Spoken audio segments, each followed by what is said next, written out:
Narcisse, ce chef-d'œuvre attribué au Caravage, s'apprête à voyager. Comme de très nombreux autres joyaux, ce tableau peint à la fin du XVIe est prêté à un autre musée pour une exposition temporaire. Un moment d'inattention pendant le transport et le tableau peut subir des dommages irréversibles. C'est pourquoi la Galerie nationale d'art ancien de Rome, qui prête le tableau, fait équipe avec des ingénieurs pour tester une technologie intelligente conçue pour veiller sur les objets d'art. Cette galerie possède une vaste collection remontant au XIIe siècle. Et plusieurs de nos œuvres ont une très grande valeur, pas seulement économique évidemment, mais aussi culturelle.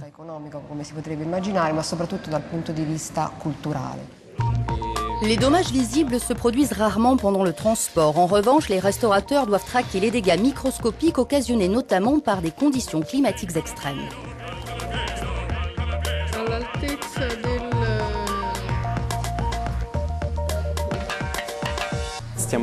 Nous fixons ces capteurs à l'aide d'une colle spéciale sur les montants en aluminium.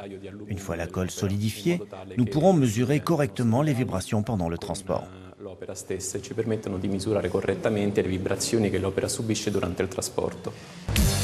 Comme on l'a vu, certains capteurs sont donc positionnés sur le cadre du tableau, d'autres sur la caisse de transport. En comparant l'ensemble des mesures, on pourra évaluer la capacité de la caisse à absorber les chocs extérieurs.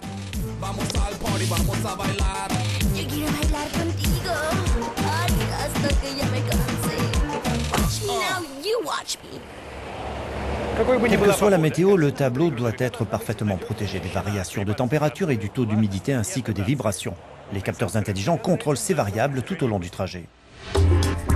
L'enregistrement en continu des données permet de compiler le moindre micro-changement climatique et les chocs éventuels intervenus pendant le transport. Ces appareils intelligents ont été développés au sein de l'université La Sapienza de Rome. Peu énergivores, ils ont une autonomie de plusieurs semaines, voire de plusieurs mois. Ils sont aussi très robustes et peuvent être utilisés en extérieur. Potentiellement, cette technologie peut être utilisée dans différentes situations et à des niveaux d'énergie très bas. En plus des œuvres d'art, nous pouvons surveiller des objets plus imposants comme des tunnels ou des ponts. Et c'est l'une des applications que nous avons développées. Après 6 heures de trajet, Narcisse arrive à destination, à savoir la basilique palladienne de Vicence, dans le nord-est du pays. Quant aux enregistrements, ils sont sur le point de dévoiler si le voyage s'est bien déroulé. Le transport de tableaux, de terre cuite, de statues et autres constitue une part très importante de l'activité de notre institution. Rien que l'année dernière, 6 000 œuvres ont été transportées.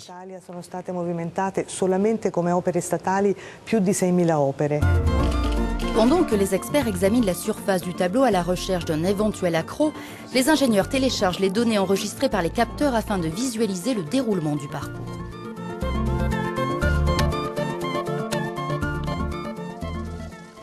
Une fois que nous avons téléchargé les informations sur l'ordinateur, on peut voir les courbes de température et d'humidité pendant le transport. Ici, par exemple, on observe qu'il y a eu un choc, mais que l'accélération à l'intérieur de la caisse a été complètement amortie, ce qui démontre que le tableau était correctement protégé. Prochaine étape pour ces ingénieurs, concevoir une application pour smartphone permettant de suivre en temps réel le transport de n'importe quel objet, précieux ou non.